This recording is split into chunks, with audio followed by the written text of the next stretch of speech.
Okay. This looks good. Everything should be working as it's supposed to. And there we are. Hello, stream. Hello, everybody. And hello, Chaosium. We've got a lot of guests tonight. We're gonna talk about your games, all of you, games you've worked on, games you will be working on, games you're working on right now. And I'm joined by Thomas from our team, who probably has all of the games that have ever been on the market from Chaosium already at hand. Well, most probably. But my very, very lovely guests tonight are Lynne Hardy. Hello, Lynn. Hello. Great to have you here because we're going to be talking about the Rivers of London game, the upcoming game, and that's what you're working on. And I'm a big fan of the novels, so looking forward to that. And then we have John Wick on the lower left. Hello, John. Hello. Great to have you back. And in the upper right, there's Jeff Richard. Hey. Hello. And below him, there's Jason Durall. Hi. That's the Chaosium-Team we have here today. Yes. To a few of you, we've already talked in a stream some weeks back, but there's a lot of new stuff. And also today is going to be like the focus is on what makes a Chaosium game. So it's going to be about styles and game design and what kind of thoughts go into designing a new game or redesigning an existing game. Mm. So, probably lots of things we could talk about. I'd like to start off just to introduce everyone really quickly. When did you join the industry and or Chaosium? So, wow. You want to start, Jason? Yeah, I mean, the industry, I've been freelancing for like 25 or 27 years.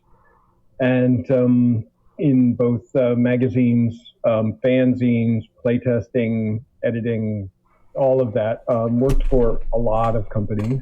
And even though most of the last 20 years, my full-time job was computer game design and writing, I switched over about 3.5 years ago to be full-time RPG design and editing. And then shortly after that, Chaosium made me an offer to come on board as an offer you couldn't refuse. Yes, an offer I couldn't refuse. And so I have been working full-time with Chaosium since then.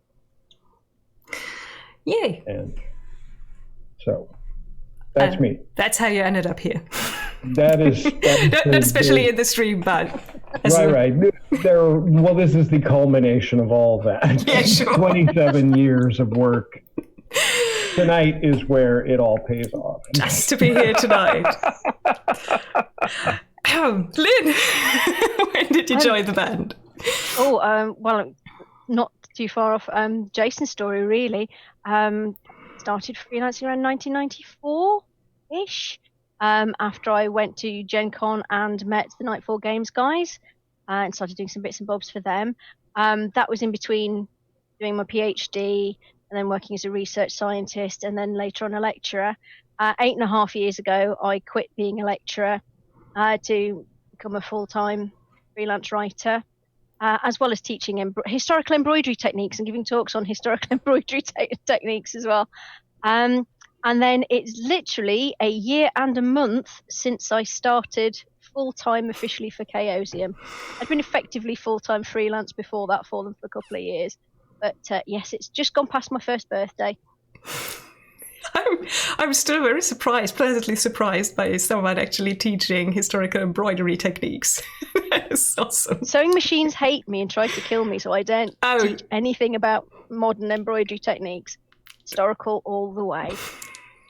Needlepoint and things like that. Amazing. John. Yeah. Any historical embroidering techniques in your backstory? No, alas. I did try to learn how to crochet, but it went very poorly. It's just bad. Yes, but I did try. I got involved in the game industry back in 1993, I think. Mm-hmm. I was working as a staff writer for Shadis magazine for Alderac Entertainment Group, and essentially writing under 5 different pseudonyms to make sure the content that the magazine had content. And then we started doing the Legend of the Five Rings role-playing card game, and then I was involved with that, and then we did 7C stuff, and then after that I did a whole bunch of stuff on my own, and then a couple of years ago I joined Chaosium when they acquired the rights to 7C. And that's the second but last, Jeff. I kind of stumbled my way in. I started actually in not really in the gaming industry. I was writing with Greg Stafford back in starting in the mid 90s or so, and Greg kept bouncing ideas and drafts of stuff by me, and a lot of this never saw the light of anywhere. This was during the period where Greg was beginning to wind down what he was doing with Chaosium and starting up with Isrus. And at the time, I was a prosecuting attorney out in Seattle, so this was a fun hobby thing to do. And then around 2009, I started writing full time. Rick Mintz and I started up Moon Design Publications, and we were working with Greg to do all of Greg's Glorantha stuff and HeroQuest. And then in 2015, we got asked by Greg and Sandy to take over the management and operations of Chaosium. So I'm now the creative director for Chaosium and the chairman of the company. So I kind of backed my way into this in kind of a weird way. I'll blame Greg completely for it. So that's the crew we have here tonight, and probably a lot of people who are already in the chat know at least one or two have played at least 1 or 2 games, I guess, that came out with Chaosium. Just one quick thing, Jeff, your sound is pretty low. Okay, Let me see. Is that better? I think so. At least a little bit. Yeah. How's this sounding? So I try to move away because I'm usually too loud. No, actually, you've got a soft voice compared to the rest. I guess for most German people who are in the chat right now, the game Chaosium game they had first contact with will be Call of Cthulhu, I guess, because that one has been big in Germany. Oh yes. There you go. Which one is that? Which edition, Thomas? Müsste ich some edition. Ich glaube die 3. oder sowas. The 3rd. Something like the 3rd edition or something like that. Not the most recent one, because I'm not actually playing a Cthulhu campaign at the moment. So if that comes around to actually play Call of Cthulhu again, I will update. Hey Thomas, I got a question for you though. Did you ever play the Froschkönig? So, yes, the Froschkönig Fragmente. That's what I played. I was playing. I still think that's one of the best. That is one of the best Call of Cthulhu scenarios that never has been seen in the English language. Fantastic scenario. Yes, that's. There's one thing that I don't like, which I will not mention right now because that would be a spoiler to everyone who hasn't played it so far. But yes, you're right. It's a fantastic scenario, and there are others like Osnabrücker Nächte, Knights of Osnabrück. Yeah. They are also very, very great, very rare, very collectible, and not here. You don't have that? I'm gonna note that down. No, I played that. I played them in Osnabrück when I grew up there in Osnabrück, and there was a basement that was completely equipped in 1920s furniture, rugs, tables, an old typewriter on the desk of the game master. Everything was authentic, including a shelf of books from the period. So there was an atlas, from the 1920s, so we could look up the name of countries that the borders, how they ran back in the days, with authentic material. That cannot be surpassed. So I'm a bit worn out on playing Call of Cthulhu in the 20s. Yeah, well, that's kind of you spoiled now. That's half the way already to LARPing, I guess, if you do it that way. Oh, yeah. There's always been a fantastic tradition of Call of Cthulhu in Germany. The reason I was bringing up the Frischkönig is there are these fantastic scenarios that I have. I've played it as well. I'm not so sure how well it would translate outside of German, but it's a fantastic playing around with German folklore as the basis for a Cthulhu scenario. And that actually ties into one of the things that, to me makes a good Chaosium game is exactly that connection with some sort of a literary folklore or mythological element to it. And so I might as well start with how the Germans have done a good job of that with Cthulhu. That's actually Thomas is like, yeah, mostly. But what I actually really like is that it's possible for the Germans to do kind of their own take and produce their own books. So everyone I've talked about this says that it's actually very nice to work with Chaosium, because unlike other people who give out licenses, it's okay to actually do your own stuff with the license. So why are you different like that? Well, certainly with Cthulhu, and anybody else jump in, but with Cthulhu, one of the great things about the Cthulhu mythos is that you can put it in otherwise ordinary settings from the 1920s. So, or whatever era you really want to run it with, but most people pick the 1920s or early 1930s.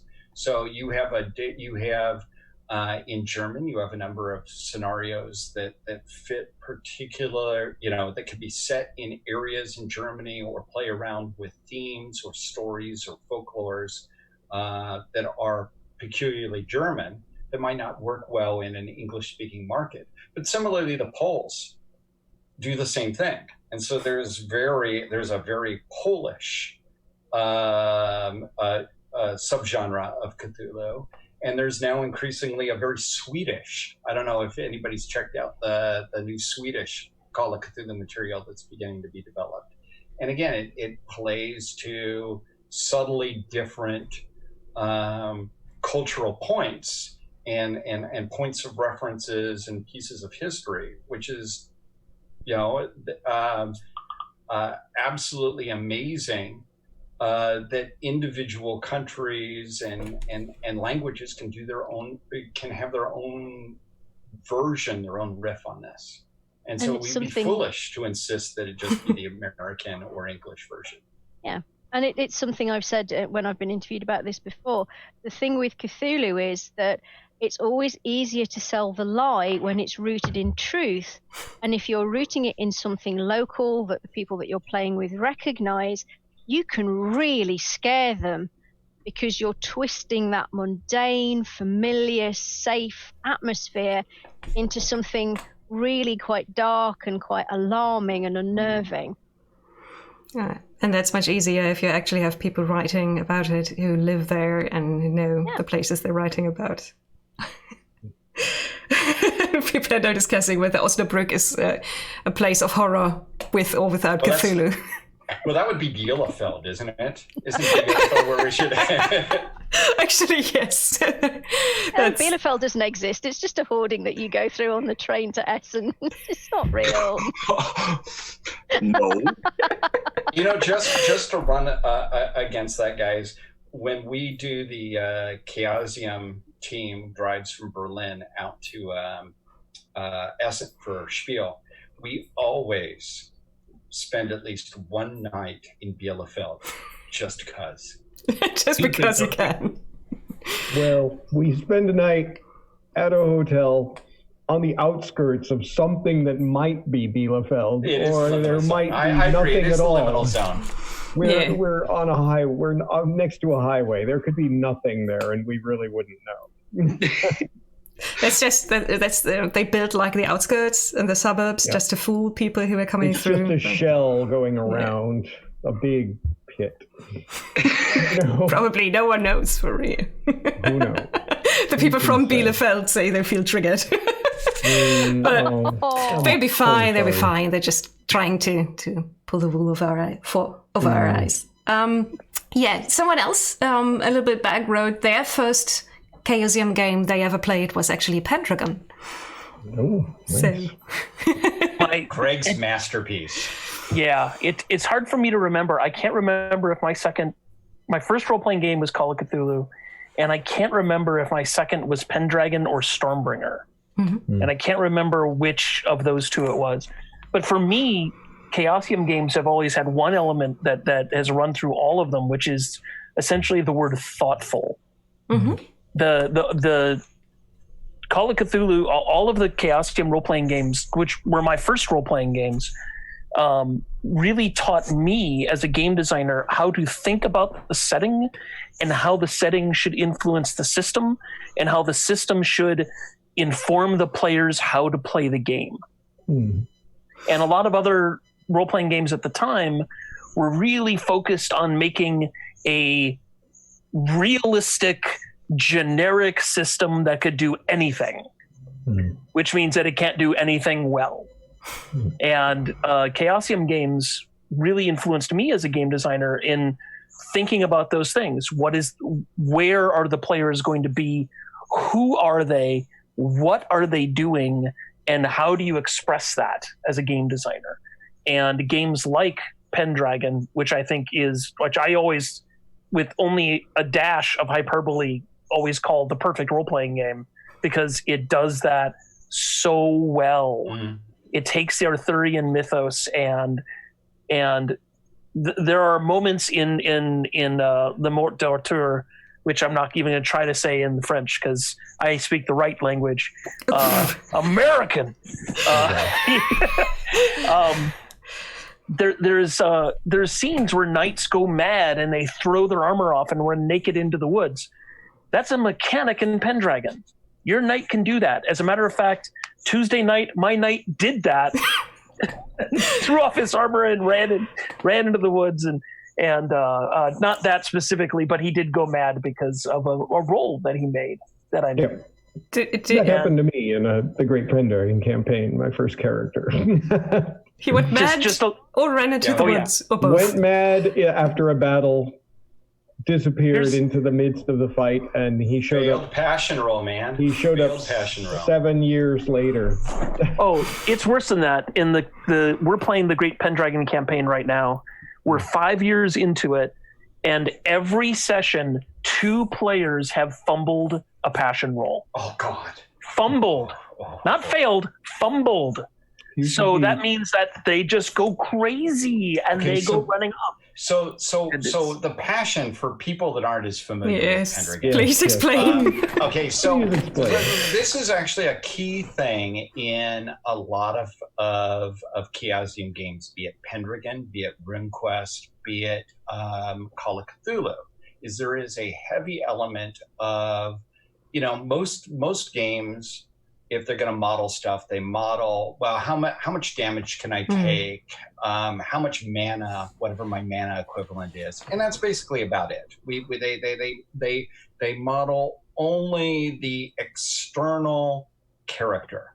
In a lot of most of the Chaosium games, there is an element of, the external character is the least interesting part about the character.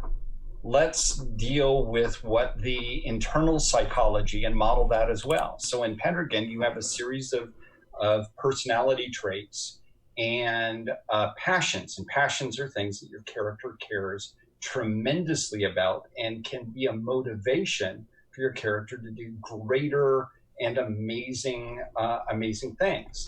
But if you fail your passion roll, your character goes despondent, filled with despair, or even goes mad and runs naked into the woods. Runequest has something similar with the runes and passion system, and Cthulhu, of course, started all of this with Sandy's sanity system, which also there, modeled. You imagine how revolutionary that was in 1981.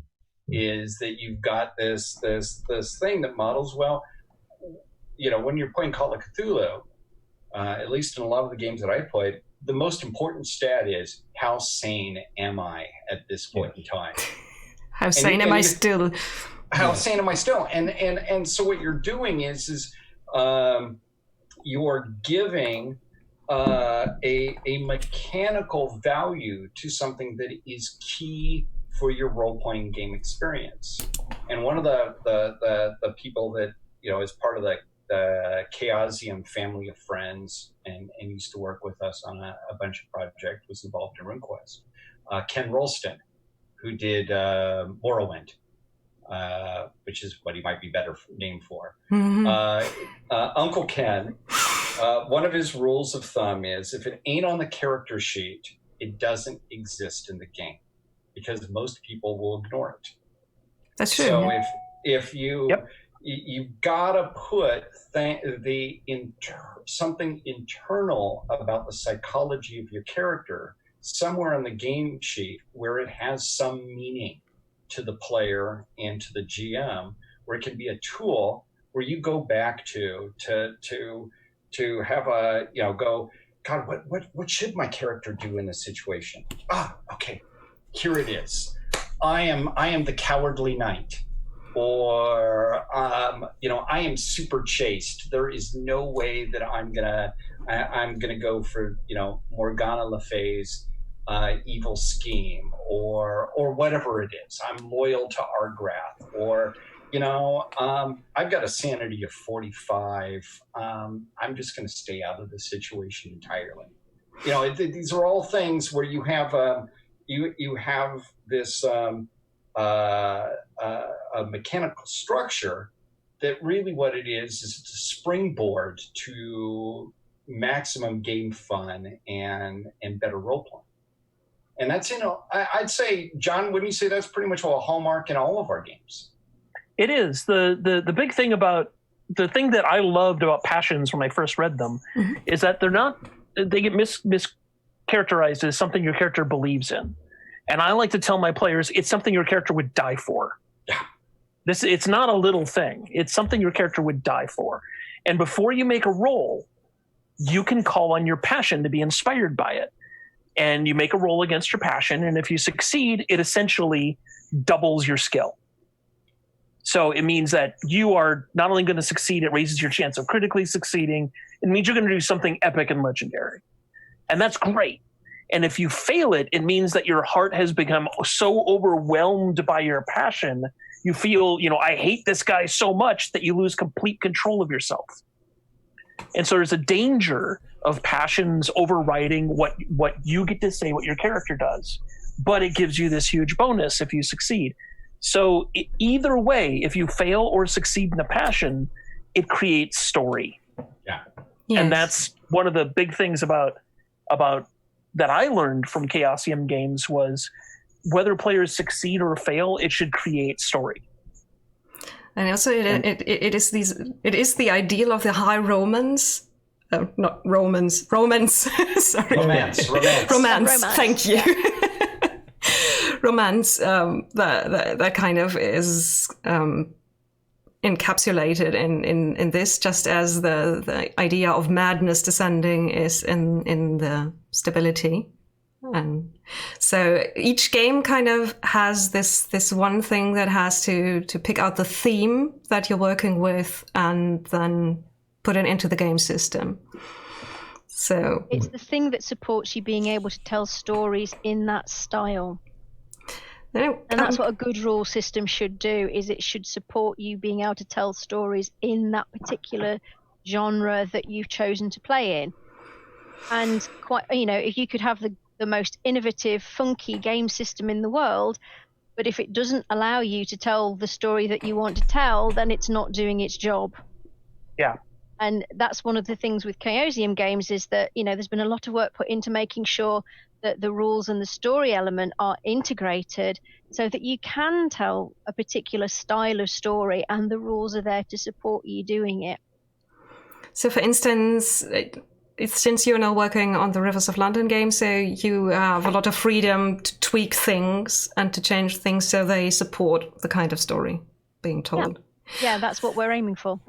I'm very curious what you kind of picked out as the things that have to be supported, because the Rivers of London has like police procedural on the one side and then the magical system on the other side. So what was kind of the core that you picked out to work with? Well, as you say, you've got the police procedural side, and obviously Call of Cthulhu is an investigative style game. So obviously we will be going to Call of Cthulhu, particularly the starter set in 7th edition, to look at that for ways that you handle the investigative side of things. And the magic system, obviously we've got to create an entire new set of things there to support Ben's magic system.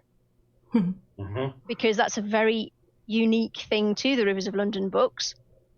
So we're looking at how we can model that, how we can make it fun to play with the magic, but there to still be serious blowback if you decide to overextend yourself or try and get clever, because there are serious repercussions in the books if you do that.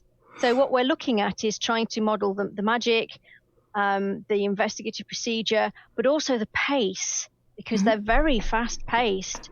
So we don't want anything, sort of gritty and hyper-mechanistic, because we want to be able to support that fast-flowing storytelling. Yeah, I totally get what you're aiming for. I'm kind of thinking, I kind of imagine that because in the books there's a lot of things that happen kind of off camera, if you could say so, because it is a realistic police procedural. Apart from the magic, as in there's a lot of people working on one thing, so you kind of have in the background people crunching numbers and things like that. So they're going to be like, and if you wait this kind of this long, people will get you information and things like that to keep the pace going. We haven't quite got to that level yet. Okay. We are very close. We are very close. We're hoping to having something that's almost ready to go out to playtesting, at least first round playtesting. We've been doing bits and bobs of playtesting in-house to sort of like test out ideas and things. But I mean, like all games that have an investigative element, there is always going to be something happening off screen. What you want to focus on is what your heroes are doing. Yeah. So you can have the people off in the background doing the boring and mundane stuff. We're going to be doing the cool and interesting stuff in the spotlight. I've already collected also a lot of different questions here, and someone had said, I have questions especially for Lynn. But it's not about the Rivers of London, it's about Cthulhu. What are your thoughts on playing Cthulhu stories in a setting like the Second World War and things like that? A loaded question, obviously, because I worked on Acton yes. Cthulhu. Exactly. And there was one, because I translated 2 of the modules and bits and bobs like that, and talked a little bit about it with Chris. So what kind of the idea that he wanted to have also translated behind it was. And so, what was the philosophy of combining those 2 things? Well, the philosophy was sort of like a pulp action game. Sadly, obviously, the pulp rules weren't ready at that point in time, so we kind of had to go with straight 6th edition as it was then. But it was very much a kind of pulp action horror game that we were trying to get that sort of atmosphere across. But the key ethos was not to excuse anything that humans had done, not to go, oh, the mythos made me do it. Because obviously some of the worst genocidal excesses in human history happened during World War II. And the last thing we wanted was for someone to go around and go, oh, well, that was all just because the mythos made it happen. It's like, no, that was down to people. And it was more about humanity's hubris at thinking that it could use the mythos to do what it wanted to do and failing miserably. And that was kind of what we always wanted to have kept in the background, is that, humans have to take responsibility for the really bad things that happened in World War II, but you can still have horror games within that setting as long as you respect that. And like you said, we had some quite good fun doing some pulpy World War II monster stomping adventures. Yes, with lots of rules for guns and machinery and everything to get rid of those. Yeah, but that was one thing that was important for me also as a translator, to know the game I was working on was handling the situation as it described that. It was... One of the more interesting combinations of World War II and Cthulhu that I've seen was actually done by the Poles. Mm-hmm. There's a Polish campaign called, translated, I can't say the Polish name, but the English translation is Indian Summer. And it deals with the campaign in Poland in 1944. And your focus is initially you are part of the Polish National Army that was a guerrilla force trying to fight against, well, it was fighting against the Nazis, and at the same time was coming under threat from the Soviet Union at the same time. So everybody's against you, and becomes increasingly apparent how alone you are during this. And this is the late period of the war where the Germans are losing. You have the super weapons programs attempted. And so you think you're investigating, something that may be a jet program or an attempted atomic bomb, but it's a mythos thing going on. Very, very creepy. And it comes in, and again, it doesn't define the whole war at all. It basically is something where you start moving, you think you're moving down one direction, and at some point that turns and starts going horribly, horribly wrong. But it's also done in this very Polish style where you're totally alone and you're totally screwed. And yeah, we're going to fight the mythos at the end of it, but no one's going to care because you're Polish resistance, and even if you succeed, you're going to get killed at the end of it. Isn't that the one where they actually spoke to surviving Polish resistance members to make sure that it was sympathetically done, so they got their input? Because obviously they wanted to honor these people's memories and not do anything that was going to cause offense or be, just misrepresented. Representative, yeah. Oh, yeah, no. It's amazingly well done. It is amazingly well done. And actually, I got to play it in Posen at PureCon. Was that last year? I guess it was last year. And play through it, and it was very, very well done. And what to me was interesting is this period in that historical epic that I didn't know very much about from a perspective. And this is one of the things I love about role-playing games, is it lets us look at the world through a perspective that is not our own. And it let me look at World War II through a perspective that I had never tried to stand in those boots before. And it was a very, very powerful. My character died. But it was a very, very well done a scenario. And what I liked about that is that it didn't turn the entire World War into a thing about the mythos at all, which I think is a horrible thing to do. But it turned what is already a horror story into an even more fucked up horror story. Mm-hmm. And which I thought was very, very, very well done. And it also highlights this situation, this incredibly tragic time. Yes. People are asking whether such a module might be translated into other languages, because I guess people are interested to do the same thing and kind of see this perspective. Oh, it's absolutely fantastic. I mean, it's one that I would, and this is the flip side of letting different languages and licensees do their own version of this. Is things that work well in one culture don't work well in another. We do not have a global monoculture. There is a difference between the sensitivities in Japan versus the sensitivities in the United States, and it differs from issue to issue to issue to issue. And people should have different groups should have the freedom to be able to make their own.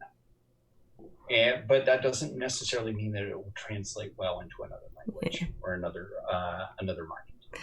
People are also saying we should maybe nudge the German editor-in-chief for Cthulhu and Pegasus towards this story, because I think on the German market it might definitely work, the setting and the campaign. Cool. Well, I would love it. Hey, have Heiko. Let's Heiko. Give him some pressure. We're going to talk to him and try to get him to look into that. To add a little bit of a German perspective, I have to say that denying the existence or relativizing the existence of the Holocaust or the Shoah is a criminal offense in Germany. So if you had blamed parts of the Holocaust or something on the mythos, this might be a very touchy thing to do in Germany. Yeah, so good thing to hear that you didn't do this. And that was always in the guidelines. Is like, no, that is, you are not. Never do that. We're not touching the Holocaust. It is not suitable material, and that is down to people. That has got nothing to do with the mythos at all. So that was very clear. And unfortunately, people did ignore that. We did get a couple of pitches that did include the Holocaust. They just got sent straight back with no, thank you. Yeah. Well, that's a touchy thing, and that would, as I said, from the German perspective, this is really very much appreciated that you had that sensitivity. Thank you. I mean, Sandy, for what it's worth, Sandy was and I think still is implacably adverse to moving Cthulhu into World War II. In his opinion, that it is, unless done with unbelievable surgical skill every time, it cheapens World War II, the tragedy of it. I mean, this is his concern. I think it's certainly always worth keeping in the back of the mind that if done poorly, it cheapens the tragedy of World War II, and it makes the mythos just another monster hunt. And that's something Cthulhu should not just be another monster hunt. It's a horror. It's a game where we're dealing with things that shouldn't just be, there's a creepy monster or some big tentacled squid that washes up on shore. You do that, that's not Call of Cthulhu. There's a question about that kind of horror in Call of Cthulhu from Dead Aussie Gamer about creating that experience. What are some techniques you've encountered that have really emphasized that element of horror in games you've played? So your favorite techniques or things that you think are emphasized also in the books, in the game books, to help people actually create that? Because in my opinion too, horror is the hardest genre in tabletop RPGs, because it's always easy to kind of step back and laugh at the situation you're in. It's hard to get people. That's also how people deal with fear, is that they laugh. Yes. Right. The best Call of Cthulhu game I ever played in was run at a convention. It was based on the Grace Under Pressure adventure, which is a submarine. It's a little science submarine, maybe 6 people in it, who bump into something. And I don't want to give away spoilers because you can go find it online. But the submarine was 3 hotel rooms that were all linked together. And the back room was the engineering. The second room, the first room was the bridge, and the second room was where the crew slept. And at some point, the submarine bumps into something. All the lights went out, and we were given glow sticks to see our way around as we went from room to room. And that was terrifying because the glow sticks provided almost no light, cast all of these really long shadows, and made everything appear green.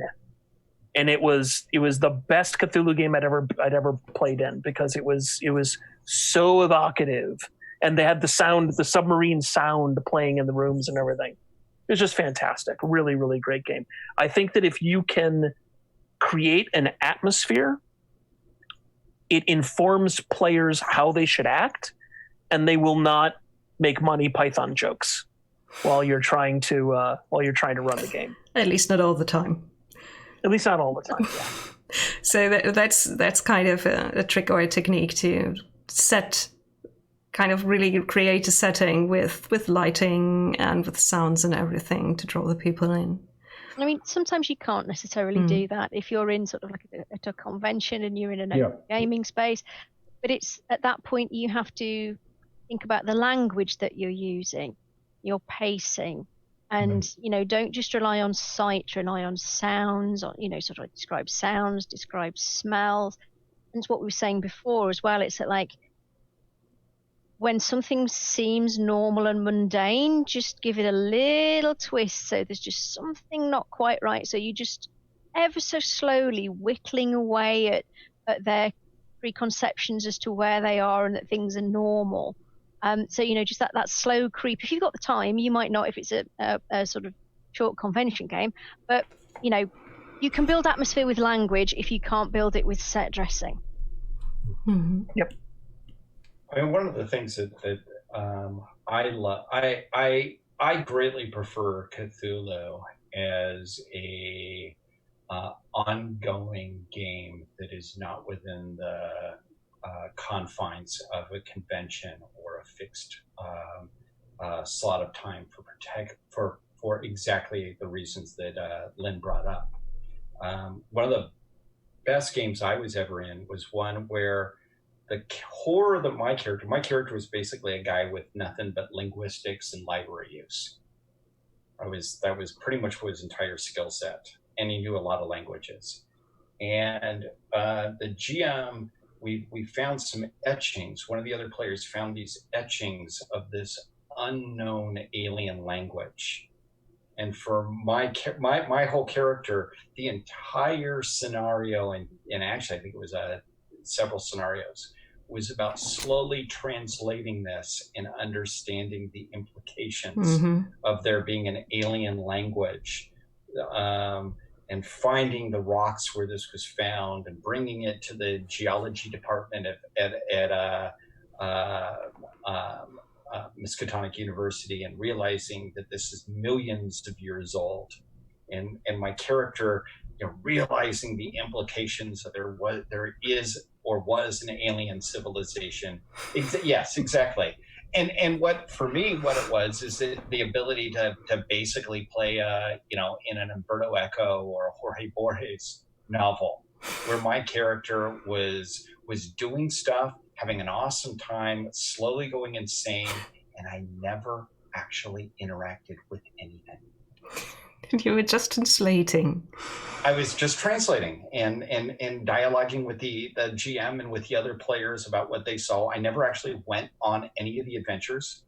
And I could never think of another game that I would be able to have that much fun doing something as completely contrary to what you're supposed to do in a role-playing game. As in Cthulhu, it was wonderful. One of my best gaming experiences in 40 years. Mm-hmm. And I'd like to talk about the next thing I'd like to talk about is research, because we've been talking about several things now, like John actually reading the Arthurian texts, working on Pendragon, and about how much research people put into some of the Call of Cthulhu modules and stories. So well, it is important. I guess that's not the question. Just how much time do you think people should invest? Because there was probably also then a point where you have too much research. So Lynn is nodding. I have notebooks full of stuff that I will probably never get around to using. It is this dangerous rabbit hole. You start researching things You think you know what you're looking for. Sometimes your research will tell you that actually that's not what you should be looking for. You should be looking at this thing over here because that's actually way more interesting and useful for what you're actually going to end up doing. And you know, how long is a piece of string? Some people can write really good Call of Cthulhu scenarios without doing a lot of research.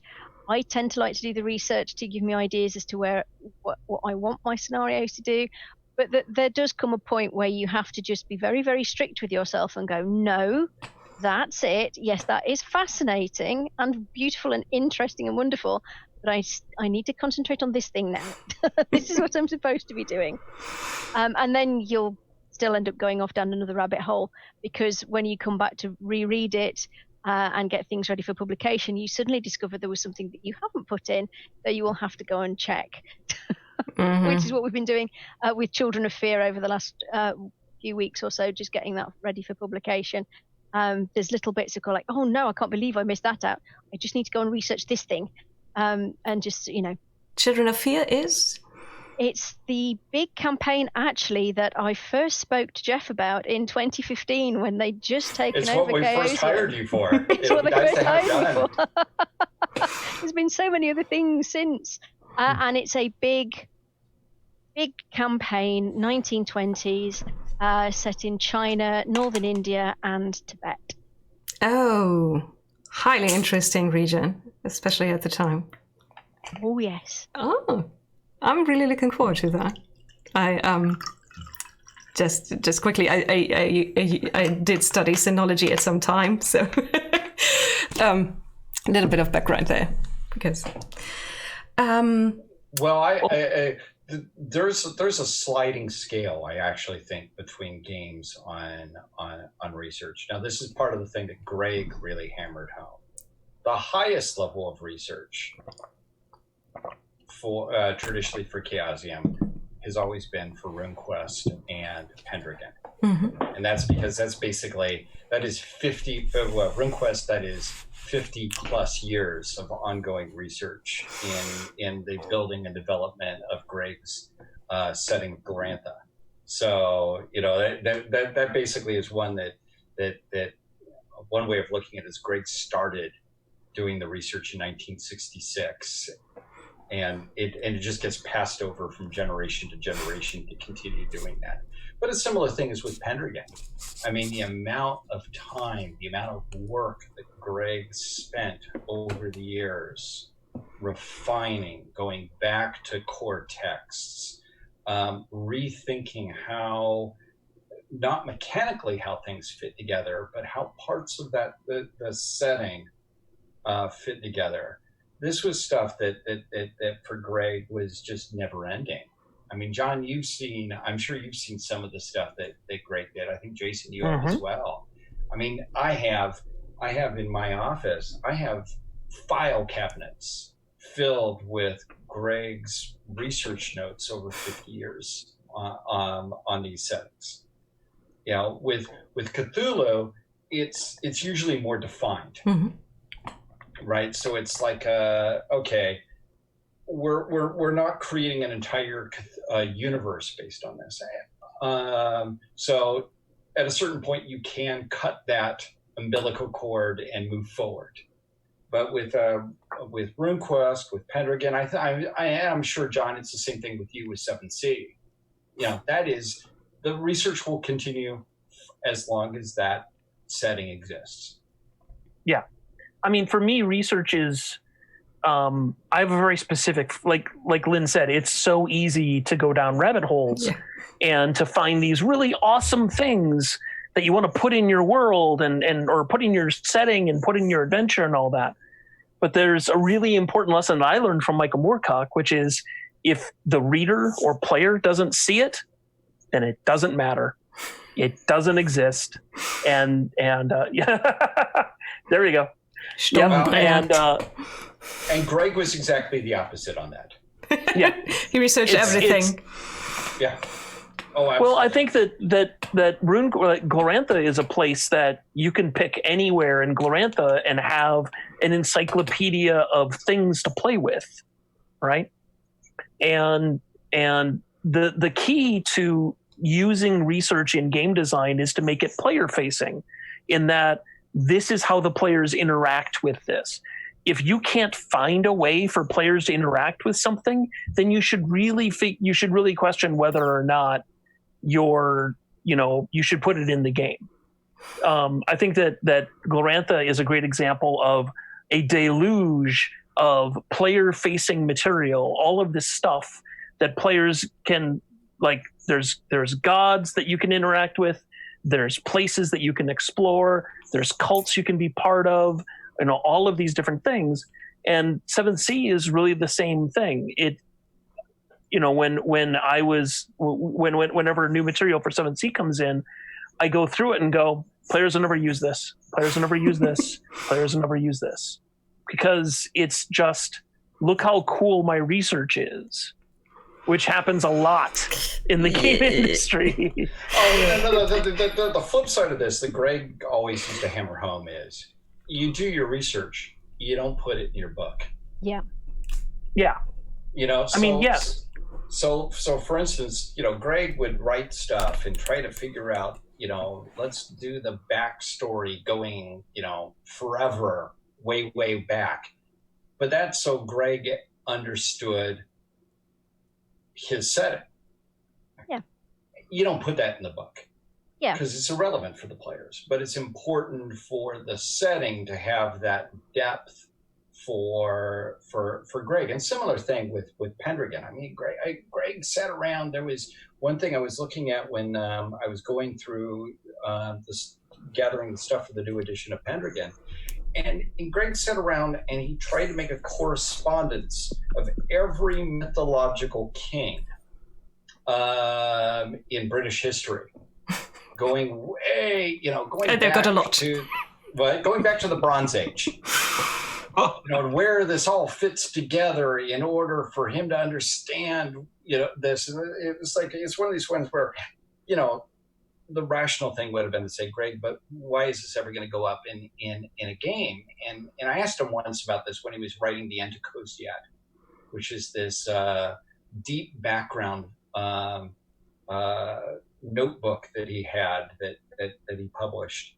And it'll never appear in any game. It's all stuff set 1,000 years before any of the settings, and it's weird and cryptic, and it's deliberately misleading, and so forth and so on. And I asked him about it, and Greg said, well, it's not for players. It's for me. I've written this so that I understand my own setting. He seems to have been the kind of world builder who just wants to go deeper and deeper and deeper into their own world and just add to it for the love of the setting. Sounds like Glorantha was something that Greg worked on from 1966 until he passed away. It and Pendragon were life projects. There's also... Sorry. Oh, no worries. There's actually also a few questions about Pendragon. One of them, Tyke Dragon, he says, I have Pendragon in the first edition, never actually played it, but I really liked it. What has changed since then? Just give me a few sentences to get hyped for another edition. Very little, actually. A number of things that mechanically didn't work in first edition have been cleaned up so that the numbers do work better and better. So the 5th edition rules are a cleaned up, expanded version of the first edition. The 6th edition will be a more player focused expansion on 5th edition, with finally a battle system that is player focused as opposed to focused on who wins the battle. But other than that, this is the other thing about Chaosium games is that the changes between editions are usually just refinements of the previous editions.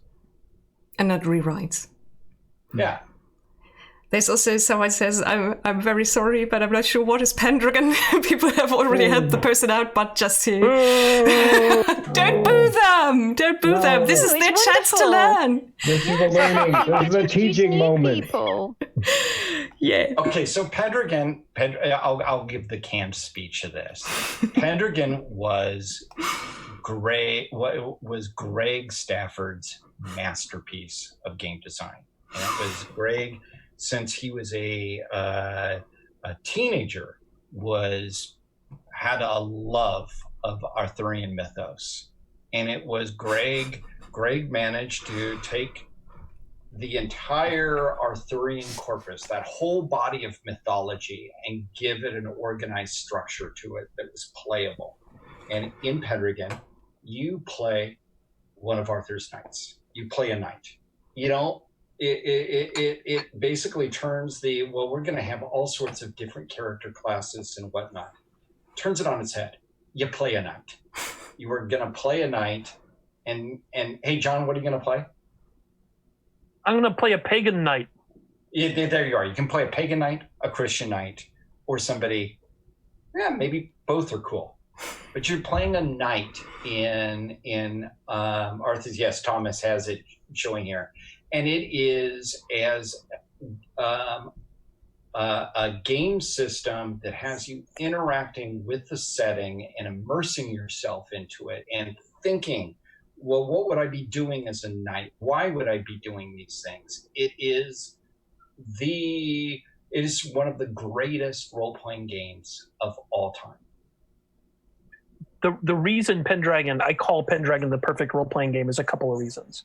Number one, it perfectly emulates the literature that it's trying to emulate. Mm-hmm.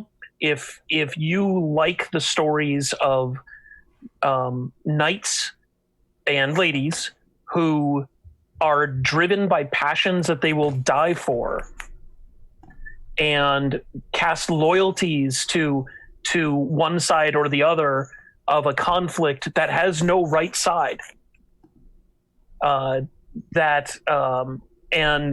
you want to play a game that takes place over the course of 80 years, where you play generations of characters from the same family. Oh, so you actually have campaigns that run through the whole body of stories. The whole King Arthur story, from when Uther becomes the Pendragon, becomes the king of all Britain, to when he's killed and Arthur draws the sword from the stone, and the Grail quests, and when Percival throws the sword back in the lake. That whole story you can do with Pendragon. And as a matter of fact, Pendragon is designed to do that, so that you play not just a knight who's there with Uther when he betrays the Duke of Gorloy, and that's your starting character, and then your great grandson is there at the last battle with Arthur and Mordred. That's what you can do with Pendragon, and it's fantastic. And the stuff that happened at the beginning of the game affects what happens at the end. End of the game. And it also has the greatest magic system in any role-playing game. The best magic system. Thomas is doing No, it's the best. It's the best. Here's how magic is it the best? Because you're a knight. You don't use magic. Merlin does. And if Merlin says, I'm going to move your army across Britain overnight, that's what happens. This is Merlin. Because it's Merlin. So it has the best. Works. That's the best magic system because players don't use magic. System. Yeah. Yes. So when I run Pendragon, I have a magic system, which is essentially you can because the ladies of the lake are also magical. You can ask Britain for a favor. So I had a knight, for example, whose squire was dealt a dolorous blow and was nearly as unto death, and the knight carried the near lifeless body of his squire to the lady of the lake and said, "Please heal him." And she said, "Britain will require something of you later." And he said, "Anything, just heal him." And she said, "Very well." That's the magic system. What's that, Jason? What could go wrong? What could go wrong? And this is, and this game is laden with themes of failure, redemption. It hits hard psychological themes throughout it. It's an amazing. Mháire, have you ever played it? You've never played Pendragon, have you? Me? No, I haven't. Honestly, greatest designed game of all time, bar none. Greg's masterpiece. I think it's up there. It's definitely up. It's an amazing. Yes, thank you, Thomas. It's okay, Thomas. We're going to play Pendragon at some point. It ties in now. I come into Chaosium from the Greg part of the of the history, and Pendragon and Runequest always, they shared very, very close DNA throughout it, and constantly bounced off each other onto this. And originally, Pendragon was, a lot of what became Pendragon was supposed to be part of Runequest, and then there was the Chaosium licensed Runequest to Avalon Hill. Avalon Hill didn't want to do this because it was too weird. So Greg went off and developed it on its own as Pendragon. And so you've got these two games that have always, from a design line, have always bounced around each other. You've got Cthulhu, which comes out of RuneQuest, but very much became its own thing. We've got 7C, which comes out of its own tradition entirely. But is highly influenced by Pendragon. Yes. But in all of these games, the common structure, and HeroQuest as well actually comes, or Quest Worlds comes out as well from all of this, as does Nephilim, Stormbringer, Ringworld, games that we're currently not doing. But all of the Chaosium games, they share a certain literary DNA. All of them play around with thinking through these genres and trying very much to emulate them. And then they also share what gets called BRP. I mean, not all of them are really BRP, but they're all at least influenced by that. And that's basically... Just quickly for the people who don't know the abbreviation, the basic role-playing. Basic role-playing, yeah. It's a non-class, non-level system for gaming. There it Thomas, is. you're awesome, man. We're looking very hard for things that he doesn't have yet. So like challenging him every time we have him on screen.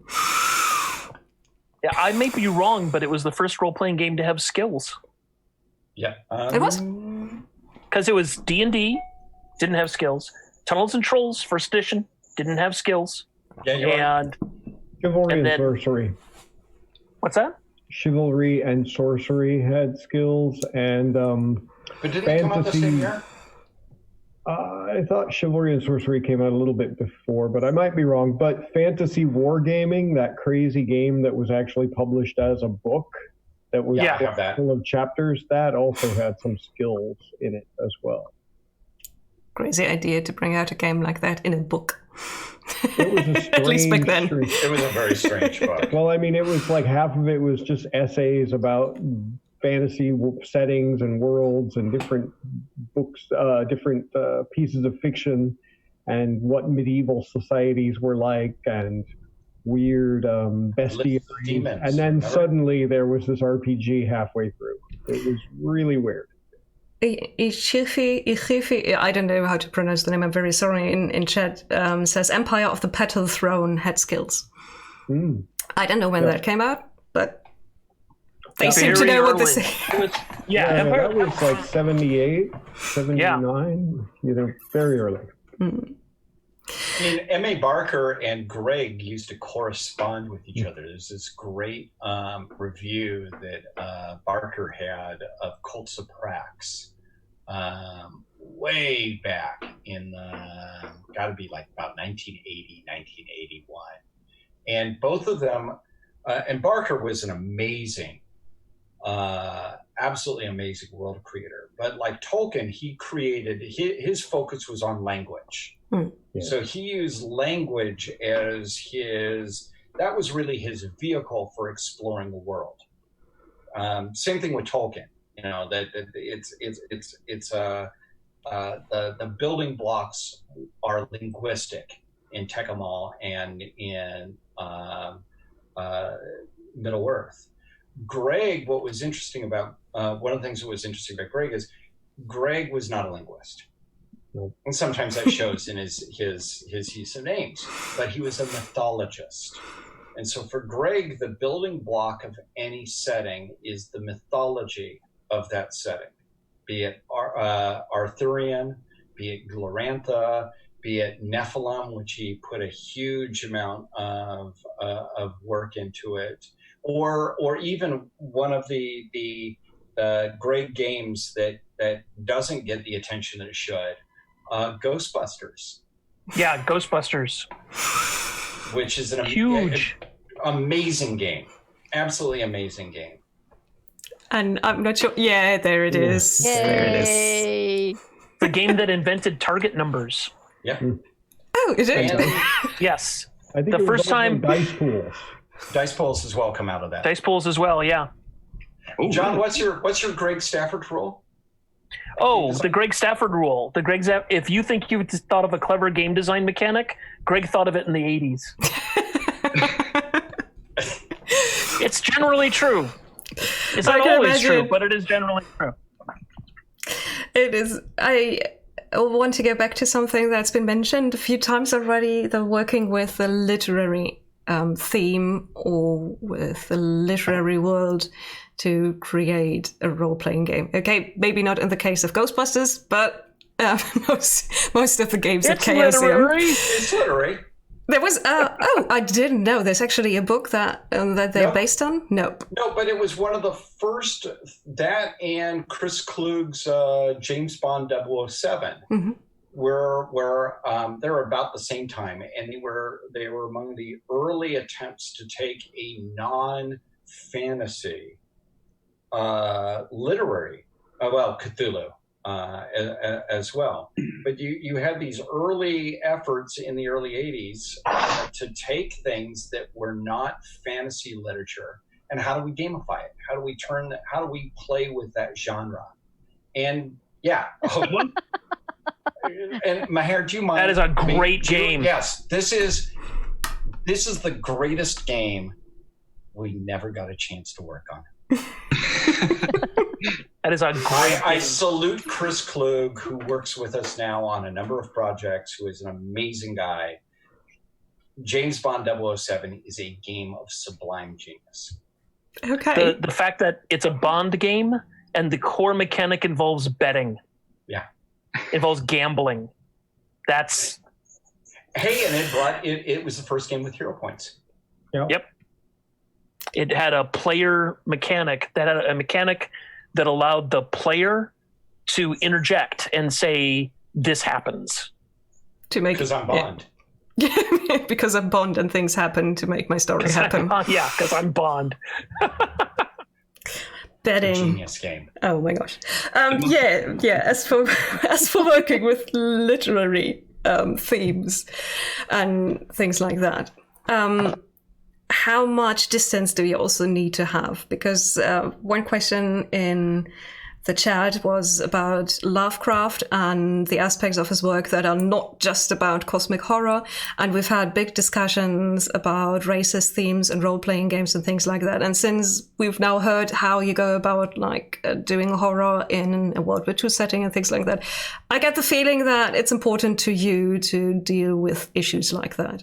So how do you work on something like Lovecraft and other older literary things and rework them for modern audience? The thing with Lovecraft is you can't pretend he wasn't an obnoxious, awful person, because he was.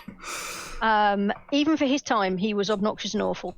And you can't pretend that he wasn't. You have to face it and you have to deal with it. And you reject what he stood for. That doesn't mean that the world he created isn't interesting. And the thing that you have to remember as well is that the Cthulhu mythos from pretty much the outset was a shared world building experience. And that's what we're trying to do with it. It's a shared world. We are building it together. We are bringing it into the future. And we are building our own version of the mythos that reflects what we want it to be now. Yeah. And that's something that is very important to us, is that it is suitable for our world. You know, it is reflecting us and the horror we want to explore and the worlds we want to create with it. The fact that he probably would have hated it is great. I always tell people Lovecraft would not have approved of Cthulhu plushies. No, yeah, absolutely not. Well, he hated Oh, he gamers. wouldn't have approved of. I'm not even sure he would have approved of role-playing games or any of this sort of silliness. But one of the Lovecraft was a deeply screwed up, racist, paranoid, misogynistic individual. I mean, he had a loathing of the other.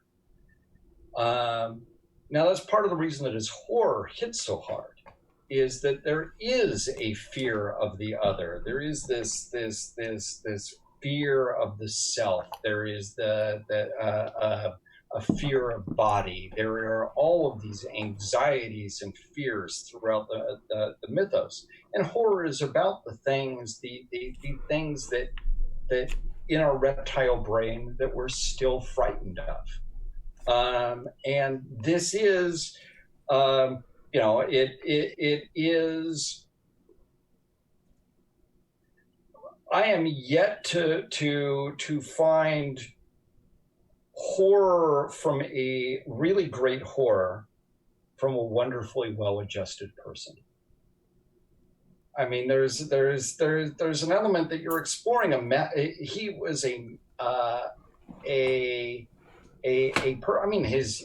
his dislike of anybody that was not white Anglo-Saxon Brahmin from Boston.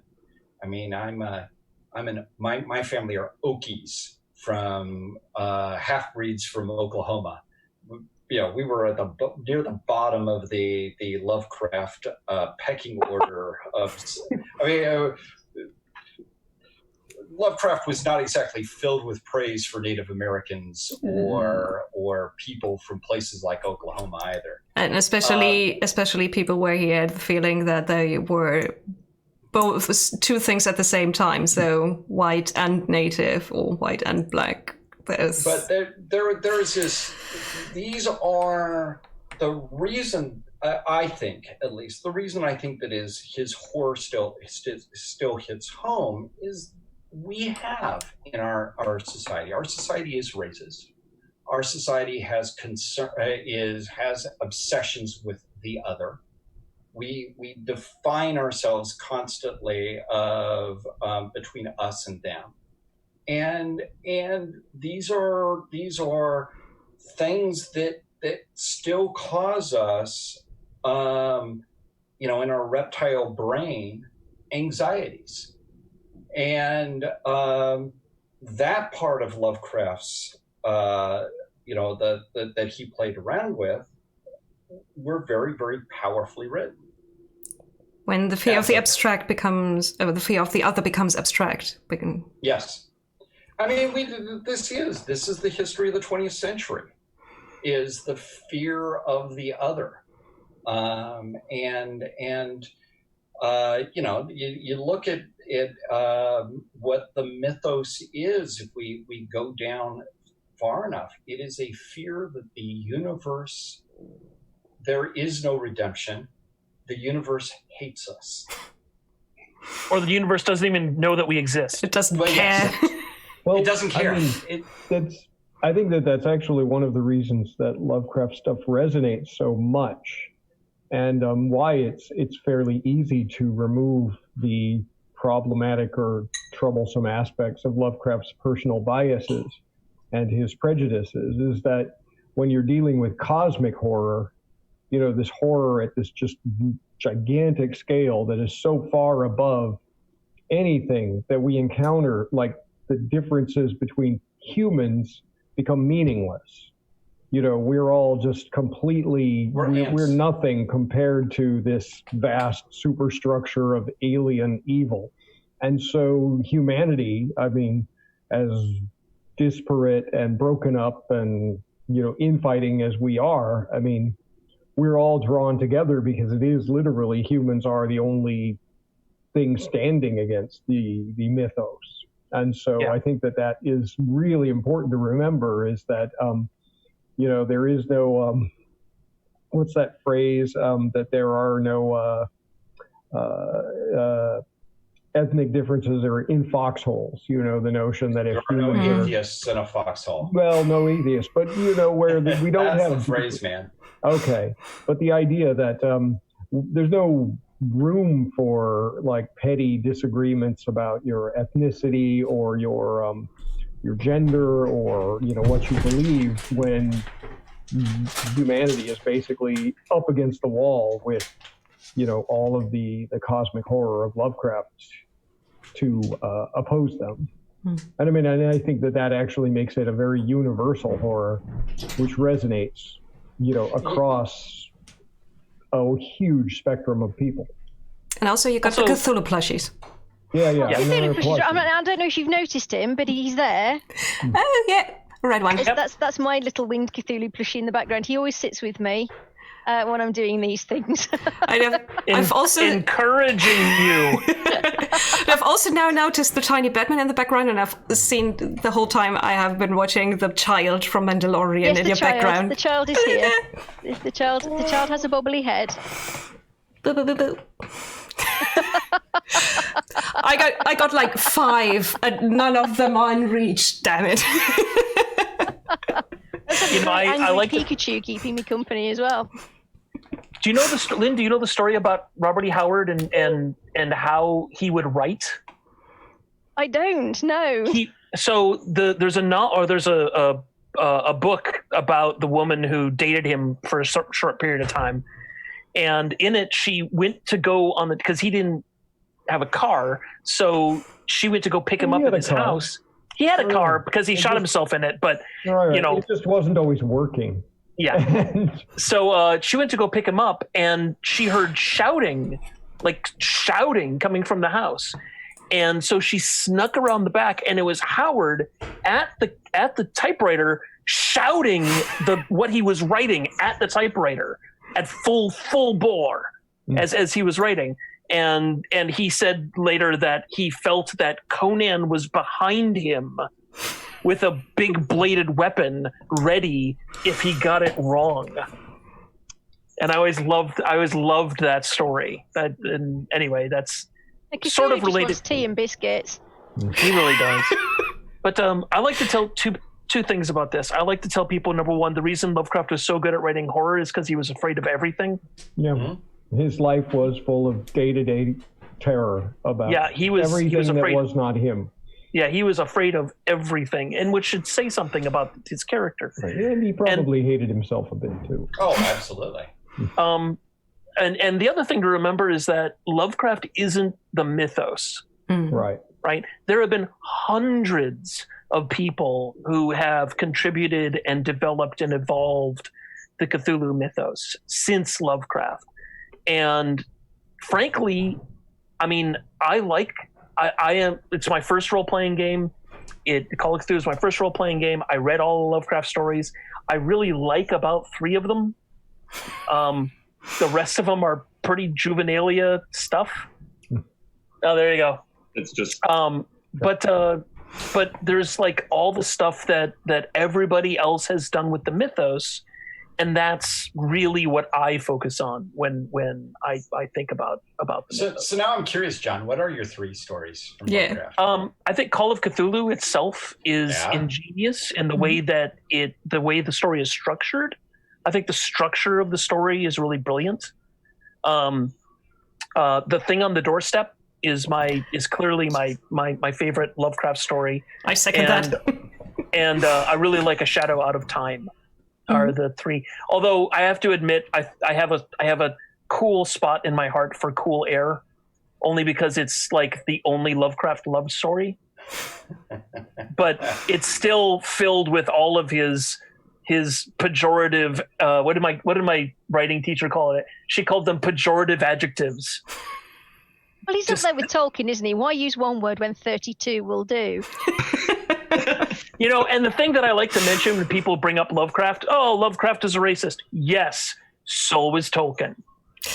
Because it's Lord of the Rings is all about the high blonde men coming to rescue the world from the low dark men.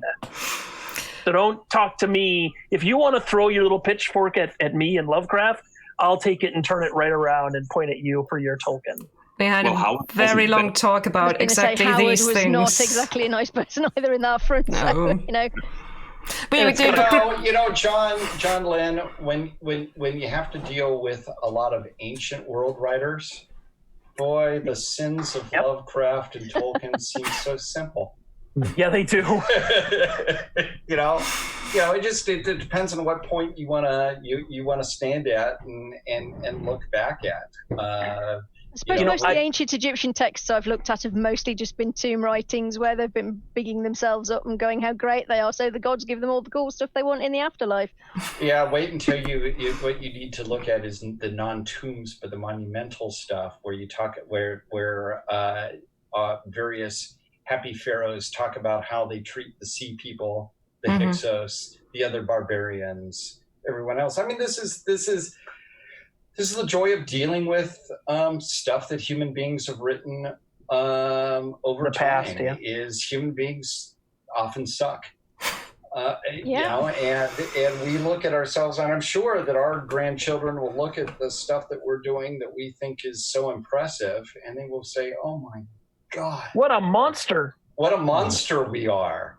I mean, I actually hope that the next generations will think and that's things like that about authors living today and people writing today, because it means that they are a step further. That would be great. Yeah, that's it. Yeah.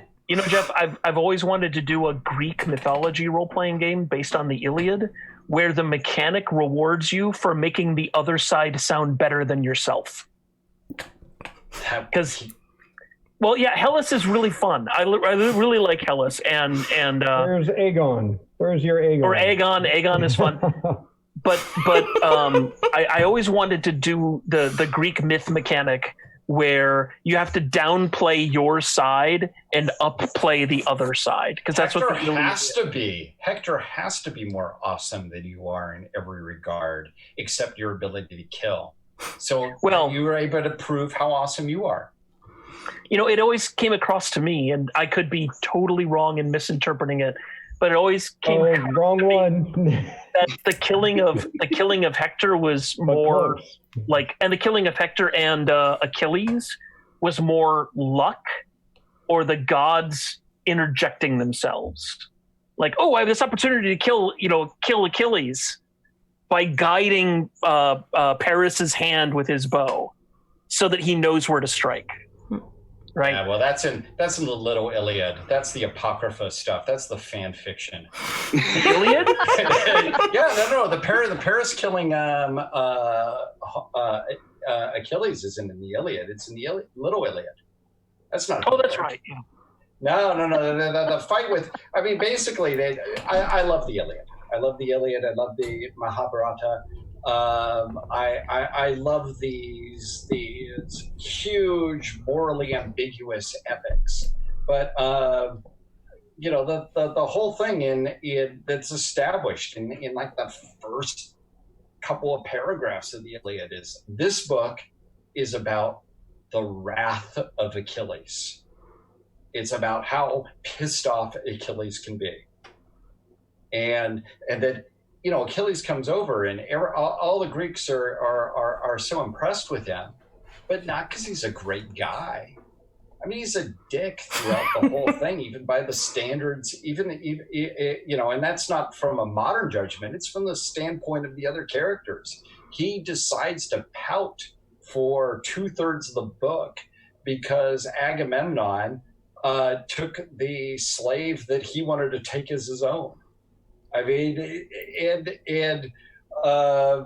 this is one of the great classics of literature, but he's not a great. Yes, yeah. I have that version. Mháire, I think you better see if anybody's got any other questions for us. Otherwise, these two are just going to discuss. There are more questions. I'm going to make it tougher. Okay, so let's switch gears. But the problem is that I'm also very. I'm not as deep into basically Proto-Greek stuff, but still I'm very interested. And yes, Achilles is a huge dick in the Devo. That's out of the question. But there's also a few questions about other games, and several ones right now are about 7th Sea. So what's going to happen next? And people are hoping that at some point it might also even be back in German. The German line has been abandoned at the moment, but people are still hoping. Yeah, it took a while to shift gears from, and now we're getting in all the art for, and art is one of the last things that happens before, layout and then printing for secret societies and Katai, and the art is coming in. It's really, really gorgeous. And it's the thing about art also is that I think I'm safe in saying that it's one of the most difficult things to do and one of the most expensive things to do in doing a book. Words are cheap. Art is not, and so getting the art right is a tough process. But as we're getting it in, we got an art director to help me out, Aaron Acevedo, who I've worked with many times in the past. He's great, and he's got a whole stable. Yeah, he's got a whole stable of artists that he can call upon to do huge projects, like a whole book in like a month. And so we're getting to the end of where all the art is coming in, and having changes done in some parts, in some pieces that come in.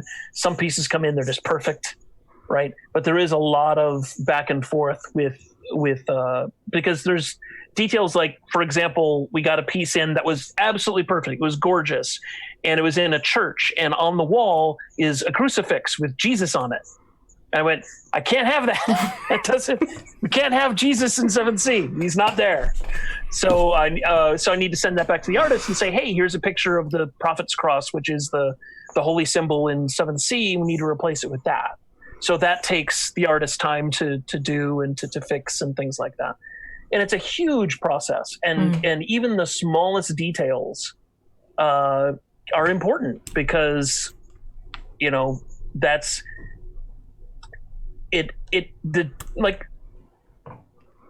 even in cooking, the little things matter, right? How much salt you use, how much pepper you use, whether you put in paprika or not, the little things matter. And art is is by definition a visual medium that even the little things in the piece, for example, a piece came in perfect piece, and I loved it, and I showed it to the backers on the Kickstarter, and someone pointed out, the woman who's holding the pistol, there's no trigger on the pistol.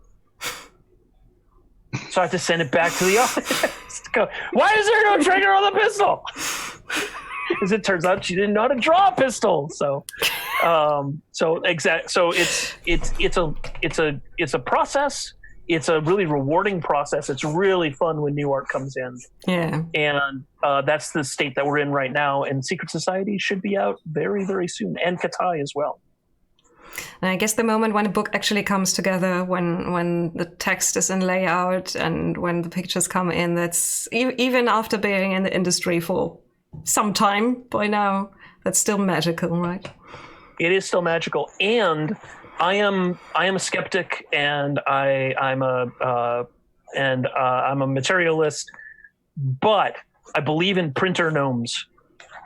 I totally believe in printer gnomes. Printer gnomes sneak into the printer when no one is there, and they make changes in the book that you've never seen before, And then the book gets sent out, and people pointed and said, "You need a better editor."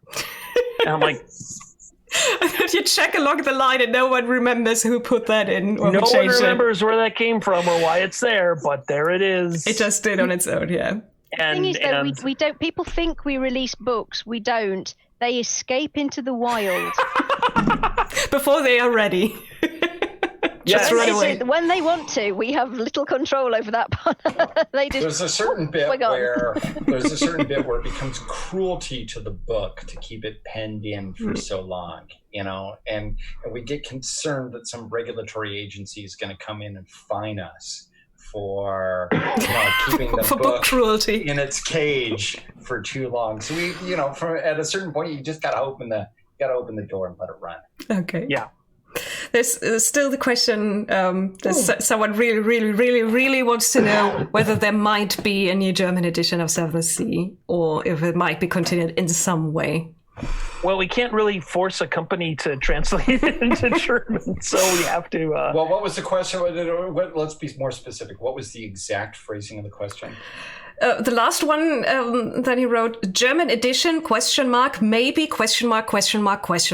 That's okay. My answer, and I get to do this because I'm the creative director and deal with a lot of this licensing stuff. If the question is maybe ?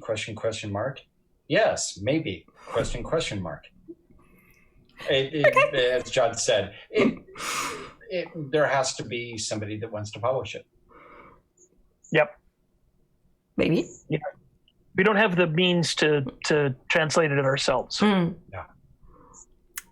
And we don't really want to be publishing games in other countries, for other markets. Yeah, one market is enough. No, it's just we don't know, like Chaosium as a American, British, sort of slightly international company. We don't know what the German market wants. We don't know how to market games to a German audience. We don't know what cultural landmines there might be, what things the market prefers, and so it's we tend to leave that to the experts.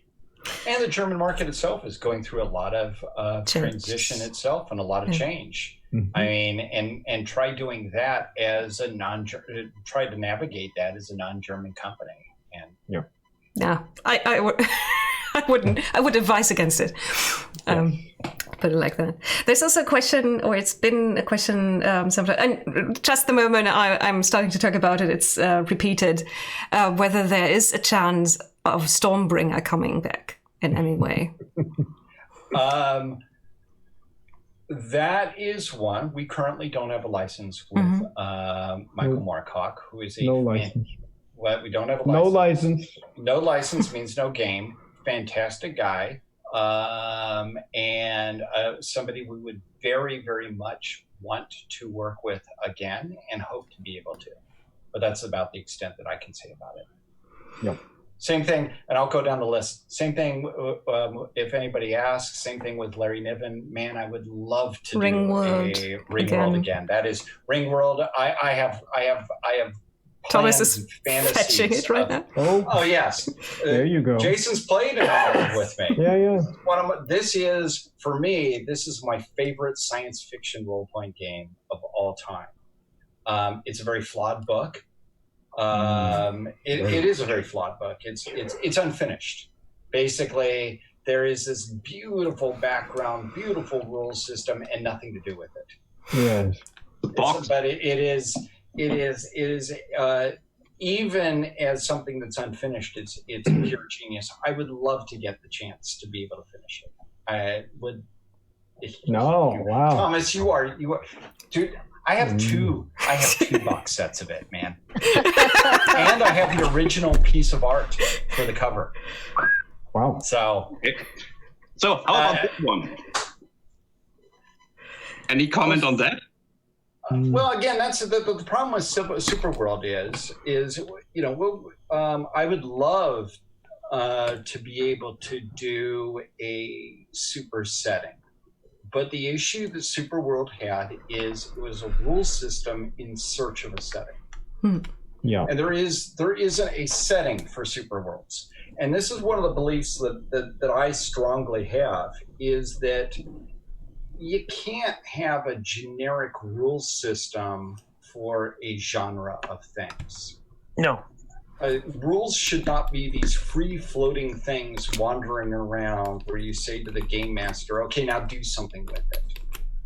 The rules are a method by which the GM and the players can interact with the setting. If you don't have a setting, your rules don't really matter that much because you don't have a game. Yeah.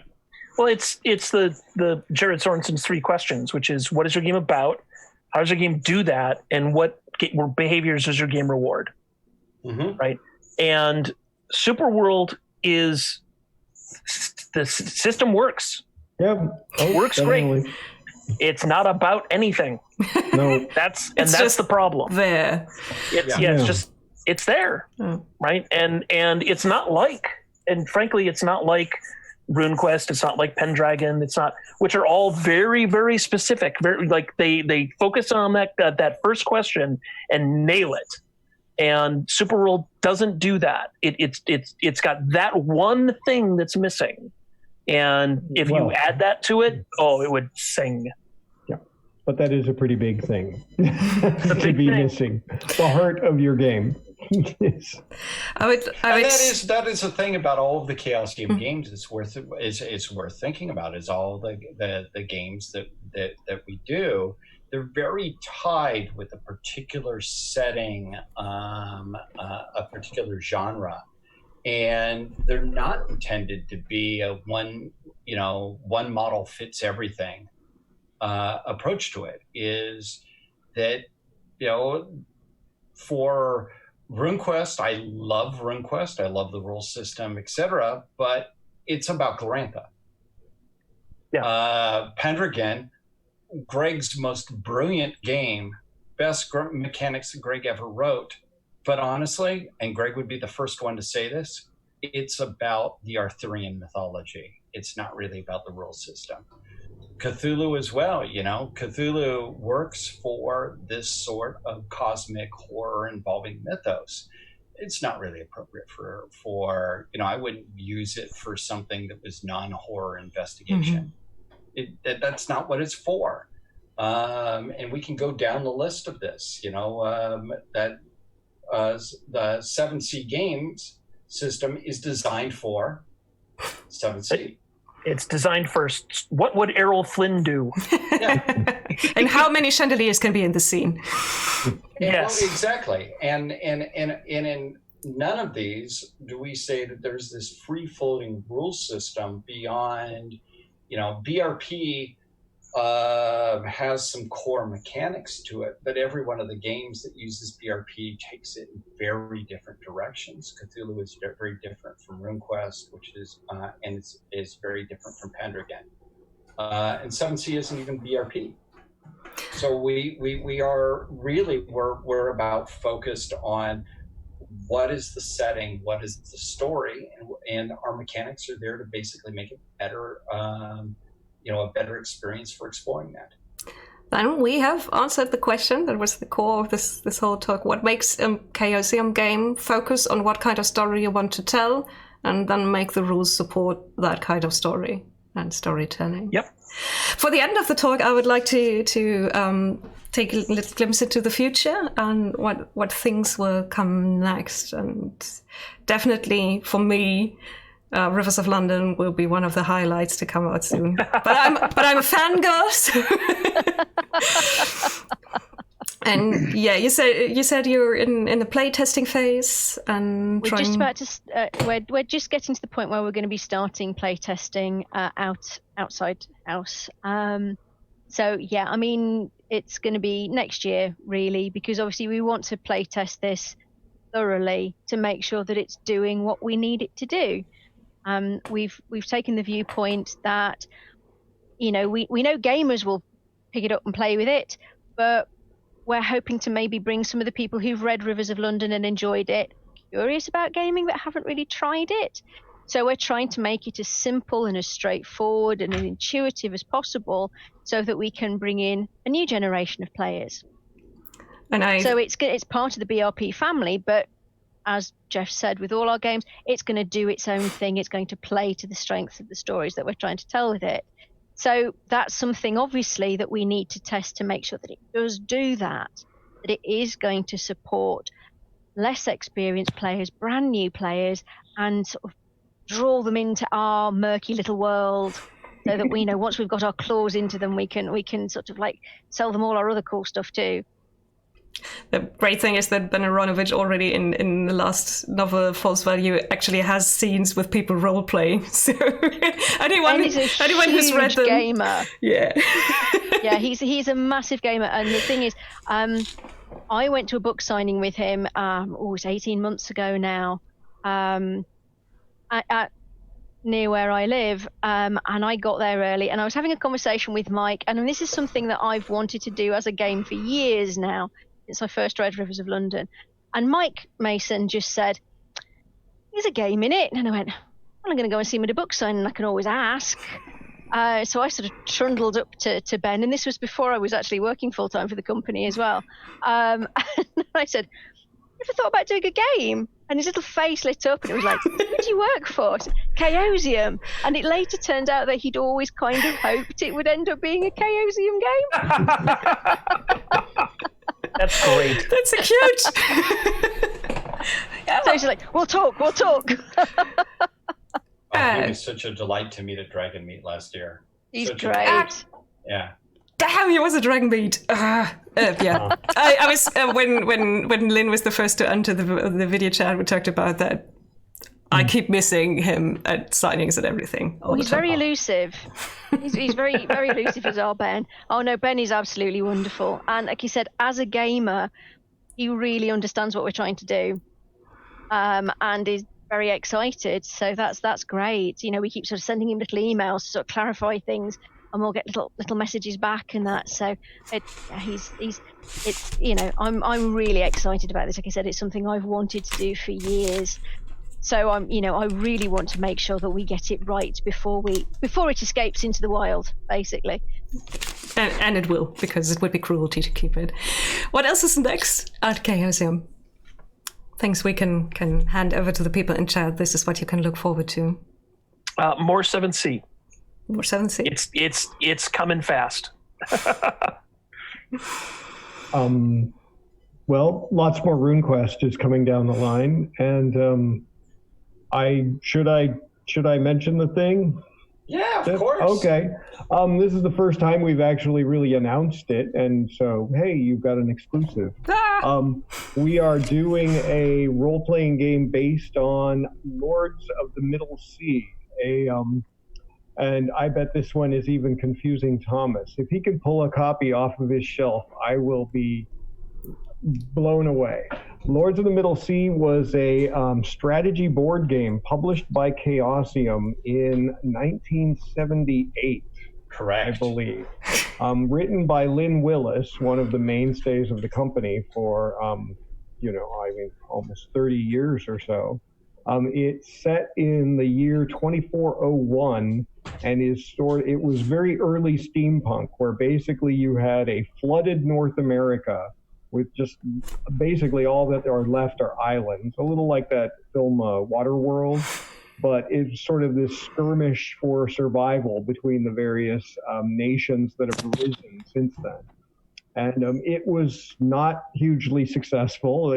Copies are collector's items now on the market, but when we started looking at what Chaosium was going to do, it occurred to Jeff and the owners that there was this tremendously cool little niche RPG or this setting that had never really had a chance to shine. So we're doing it as a role-playing game rather than as a board game or whatnot.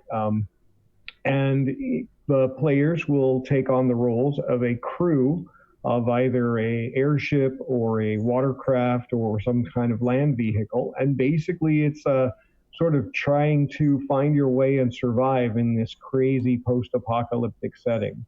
If anybody's familiar with Canticles for Leibovitz, the second book, Canticles for Leibovitz has 3 books within it.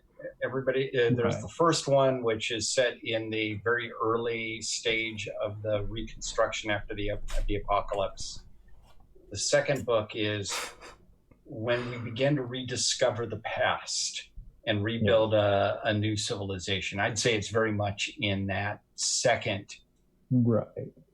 Civilization is beginning to be reestablished, but it's hundreds of years later. Right.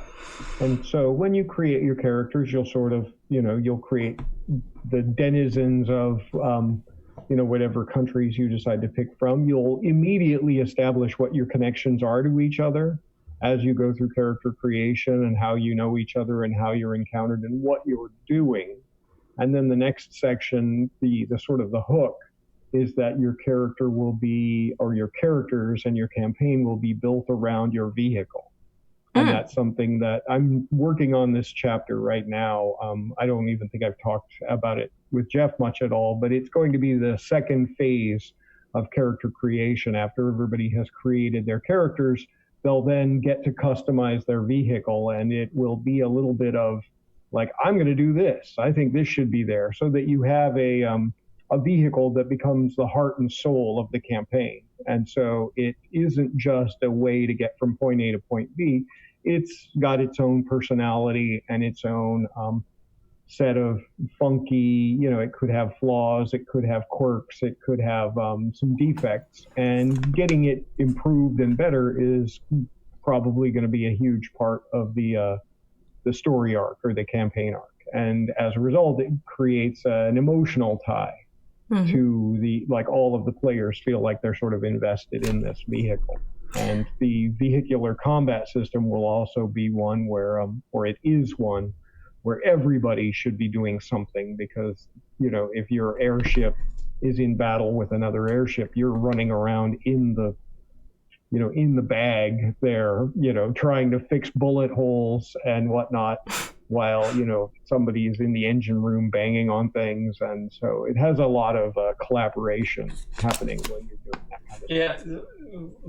So far the feel I've had, I'm in Jason's playtest for this is you haven't. Yeah, there's stuff you haven't seen. So far, what it's feeling very much like this entertaining cross between Canticle for Leibovitz, Fallout, Firefly, with little bits of Mad Max thrown in for entertainment, and just but. We do have the Serenity role-playing game somewhere around here. So sure, it's somewhere here. I've got them. I've always loved. I've loved since the 70s. I've loved post-apocalypse as a setting. I'm going to blame a combination of growing up on the first edition of Gamma World and Thundar the Barbarian. Did you ever see Jared's Octane? No. It's a post-apocalyptic game where the only thing that's left is everything that's cool. Yes. So it has to be cool to survive the apocalypse. Yeah. That's a rule. That explains the rule in the game. It explains the sartorial choices of most people in post-apocalyptic settings. If only the cool stuff is left. Yeah, Jared wrote it after he saw the one with the red Elvises and Buddy Holly is walking across the desert. Oh, that's a genius film. Yeah. Yes, he wrote it after he saw that. Yes, genius film. But very much, I've always wanted us to be able to have a game playing around with this post-apocalypse, especially since this is, in the era that we live in. It's again, we're having this concern about the end of the world and what happens after our world ends. I think that's just an anxiety of this time, very much like in the 80s. When we those of us who grew up in the 80s, there was the constant fear that we were going to have there was going to be a nuclear war. And Yep. what would be after that? And now we imagine, well, what's going to be after that?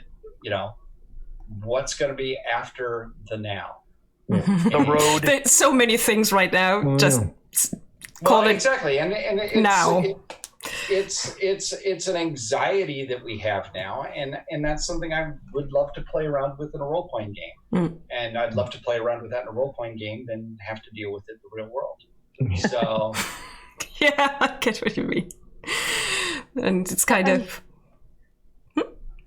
So yeah, and, well, obviously the other one that I work on is Cthulhu, and Mike will kill me if I don't mention some of the things I do. Oh yeah. oh yeah, sure. So Malleus Monstrorum, which is the big bestiary, is just come out on PDF. So that's getting ready to go to the printers. Mike has slaved for months on that to bring it up to date, to make it more useful to keepers. So and it's full of Loic Musee's beautiful art. It is a thing of great beauty, and it's good and hefty too. So you're going to get a lot of use out of it. And if you don't, you could always use it to build a table, hold a door open. It kind of in the Masks of Nyarlathotep vein. It doubles as a book and as furniture should you require it. You could crush the skull of a mythos creature coming after you. Yeah, I mean, even Ben is using Masks of Nyarlathotep as a stand for his computer monitor at the moment as he writes the next Rivers of London book. There you go. Whatever that's going to have an influence. Lynn, I laugh at your lightweight books like Masks of Nyarlathotep after you've done it. You have to write the guide first before you. Well, obviously, Children of Fear's 204,000 words, and by the time we put all the artwork and the maps in, I don't know how big that's going to be. Quite chunky.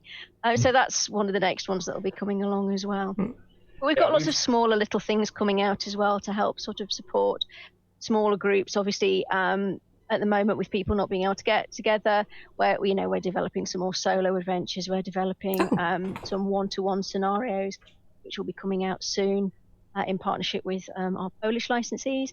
So, we've got all sorts of things to try and support our Cthulhu gamers to stop them from getting up to mischief. Going out and getting sick. The other one that absolutely should be mentioned is, of course, next year we'll be coming out with the 6th edition of Pendragon. This is the ultimate Stafford version of the game, because Greg had been working for years on what he wanted the 6th edition to look like. And so next year, David Larkins has been spearheading this. And it's going to be a beautiful book, as well as very, very well written. We've got Francesca Berold, who is an amazing cartographer, has been doing the maps, and it's been, really trying to get Pendragon up to looking as good as the rest of the lines. It already reads as well as everything else. And this will be the first version of Pendragon that is built around the Grand Pendragon campaign. And so we will be releasing an updated version of the Grand Pendragon campaign. Yes. And we are so excited about this. I mean, getting this version of Pendragon out, this was Greg's, final hope. And he passed away before we were able to do this, but after we had already started up the process. And this is one of these things that I am just so excited about. As well as, Loic Musee, who did the amazing art for the Malleus, is now working on the Cults book for Runequest. And there's just, in the next year, just going to be an awful lot of beautiful Chaosium projects coming out. And hopefully there will be, there is about as much as we can possibly do. I think everybody is working pretty much full tilt. And now I'm thinking about, what cool stuff we'll be working on in 2022, because I'm already moving forward past what's next. Someone needs to talk to Michael Moorcock is what I'm saying. Yeah, not just Ulrich. I would. Oh, okay. You want I to do know a lot of things for Rune Staff role-playing game. I'm going to go So crazy with awesome. that, Mháire. What I really want to do, Jerry Cornelius. Yeah. I don't know how to do Jerry Cornelius. I don't either, but that's why I want to do it. I want to do Jerry Cornelius, the role-playing game.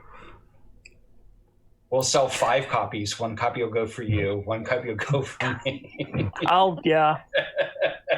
I've been reading through all of the Eternal Champion books one by one. Oh, you got the new printing that? They're so good. It's fantastic. They're so good. And a couple of them I never had a chance to read. I never had a chance to read the first Rune Staff series, but I got a chance to read the there you go. Unmarked. Unmarked. I got a chance to read the Count Brass trilogy, but I never got a chance to read the original Rune Staff, and I'm on that right now, and it's so good. So crazy. Fantastic.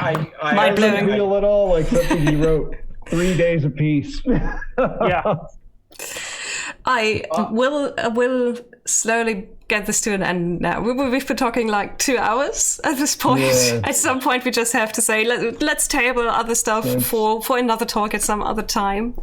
And I do have to bring it up because it's been back and back and back in the chat. Someone called Rugon lobbies for you looking at the pronunciation of the name of Cymric.